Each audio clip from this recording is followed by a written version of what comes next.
আজকে হচ্ছে সেই দিন যেদিন ছাত্র জনতা বলেছিল ঢাকা না দিল্লি, ঢাকা ঢাকা।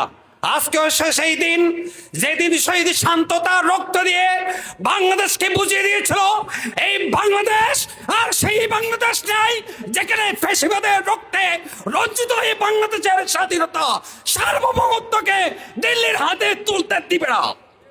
আজ হচ্ছে সেই দিন যেদিন বৈষম্য বিরোধী আন্দোলন সারা বিশ্বের মধ্যে আজকে মডেল হয়ে দিয়েছে। এই বৈষম্য বিরোধী আন্দোলন মোদির পতনের আন্দোলনের প্রতিধ্বনিত হয়েছে।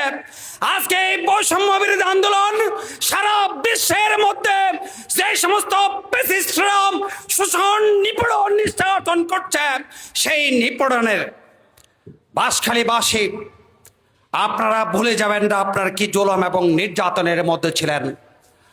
আজ আমরা যখন দেশ থেকে সুন্দরভাবে ঐক্যবদ্ধ হয়ে 11 দলীয় জোট বিএনপি নেতৃত্বে সরকারি দলীয় জোট যখন দেশ থেকে সুন্দরভাবে দাঁড় করাচ্ছে, তখন তাদের ভারতের রয়ের এজেন্ট আমাদের নিজেদের মধ্যে অনৈক্য সৃষ্টি করে, সংঘাত সৃষ্টি করে, ঠিক আগের মতো 24 এপ্রিল 24 তারিখের আগে 2024-এর পূর্বে যেই রাজনৈতিক পরিস্থিতি ছিল সেদিকে নিয়ে যেতে চাচ্ছে।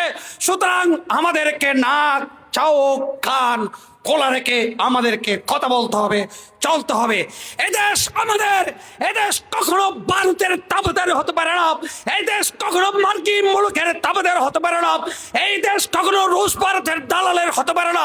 এদেশ বাংলাদেশের 18 কোটি, এদেশ বাংলাদেশের মুসলমান হিন্দু খ্রিস্টান বৌদ্ধদের, এদেশ মেহনতি জনতার, এদেশ বাঙালিদের, এদেশ বাংলাদেশিদের, এদেশ জেলেদের, এদেশ না খাওয়া খেটে খাওয়া সুবিধা বঞ্চিত মানুষের।